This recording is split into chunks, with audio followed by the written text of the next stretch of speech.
Hey, what's up guys, Edmonds Tech back with another video. In this video, of course, this is my everyday carry for 2025. What tech do I carry on a day-to-day basis and why? Let's get straight into it.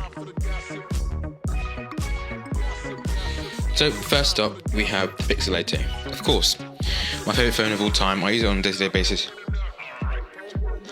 And it's a phone I love to use.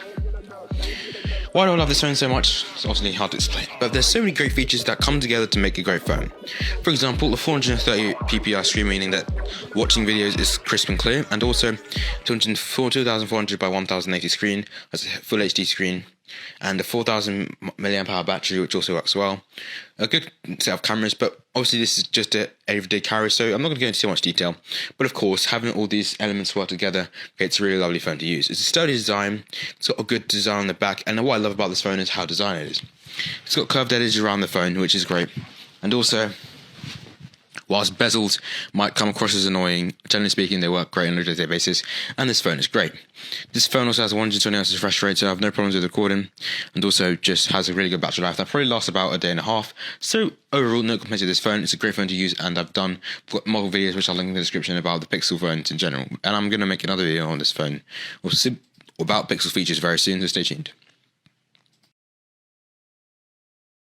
Overall, as we can see, the Pixel 8a is an amazing phone. With great features and a good design, this phone makes up for any of the caveats or drawbacks it might have. Some of the caveats is obviously the uneven bezels.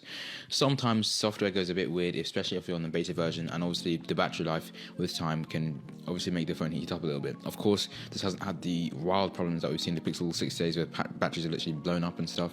So we're thankful to see that this is obviously a safe and amazing phone to use on a day-to-day basis. Of course, I've very recently just checked out my Pixel 6a for some form of Google re-endorsement, so that'll be fun. But yeah, just to make sure that this phone has no issues, which is great.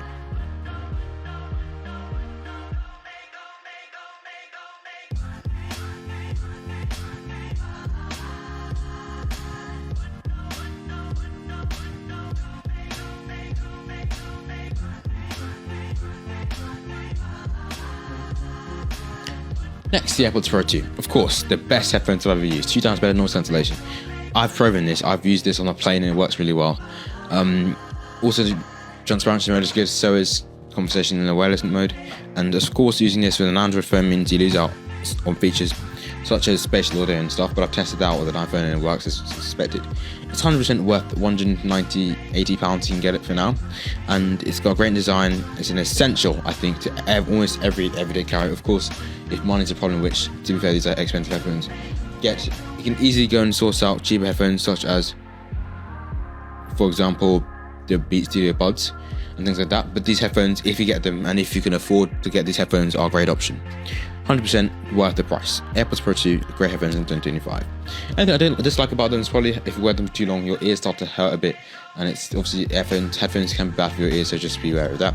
But these are amazing headphones. The Versa 4, again, not my favourite everyday carry, but of course it's kind of wearing it out at the moment. It's not a great watch. It's functional, it does all the things it's supposed to, but I want to try and upgrade to, let's say, maybe a Pixel watch in the future. This watch is not the best for me at the moment. It's not doing everything I need it to, and you want your tech to be functional and do exactly what it needs to, not to be limiting, but it's a good watch. It's got GPS tracking and all the Fitbit features that comes with it.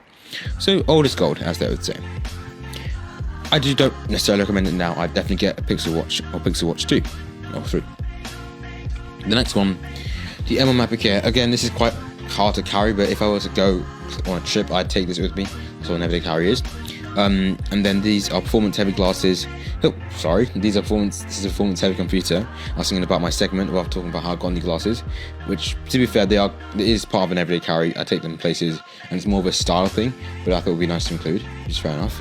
And I'll explain that when we get to the very end of the video. But as I was saying, yeah.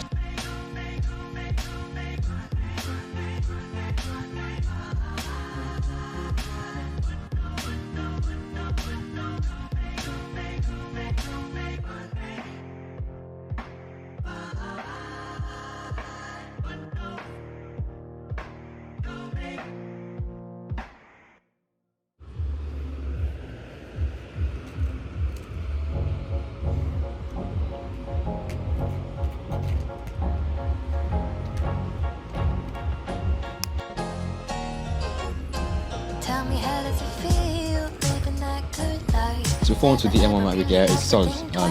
Definitely works really well. Nothing to complain about on a day-to-day basis. These headphones work amazing. And yeah, the M1 MacBook Air is one of the best computers you can buy. Why the M1, you might ask? Well, the M1 has got something special. Not every computer can be as capable as this computer can be for as long as I've had this computer. It works really well. There are no problems.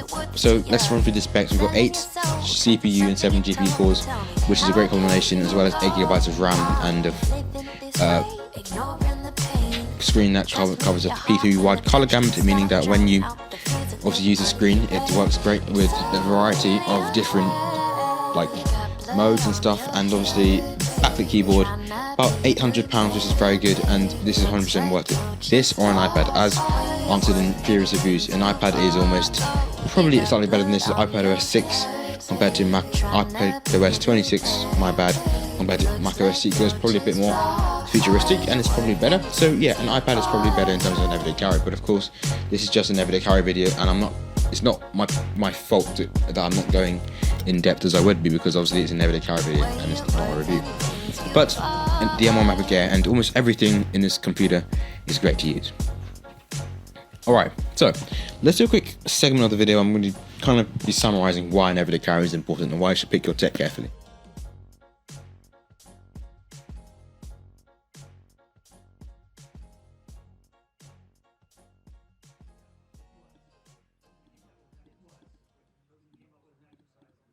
Yeah, so the M1 MacBook Air is nothing on the table. Why shouldn't you buy this laptop? Now, this is not a full review, so I can't give a definitive answer, but for most people, this laptop does everything you need on a day-to-day basis to perform well, be great, and be a good laptop.